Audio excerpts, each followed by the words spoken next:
চলুন আজ দুপুরের খাবারের থালাটা রেডি করি।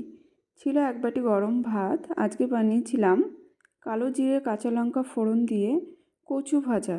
এটা ছিল কিন্তু মান কচুটাকে আমি এরকম আলু ভাজার মতো কেটে কালো জিরে কাঁচা লঙ্কা ফোড়ন দিয়ে ভাজা বানিয়েছি। আর আজকে বানিয়েছিলাম একটু বেগুন একটু আলু দিয়ে ছোট ছোট চিংড়ি মাছ দিয়ে ভীষণই শুকনো করে একটা তরকারি। আমার কিন্তু এরকম শুকনো সবজি খেতে বেশ ভালো লাগে। এটাও ভীষণ সিম্পল বানিয়েছিলাম, কাঁচা লঙ্কা জিরে ফোড়ন দিয়ে। খেতে কিন্তু দুর্দান্ত হয়েছিল। আর আজকে বানিয়েছিলাম ফুলকপি আলু দিয়ে একটা মাছের ঝোল।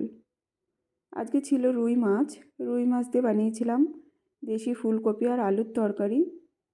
এটাও যথারীতি ভীষণই সিম্পল তরকারি। কাঁচা লঙ্কা আর জিরে ফোড়ন দিয়েছিলাম, নামানোর আগে দিয়েছিলাম একটু ভাজা জিরে আর ধনেপাতা।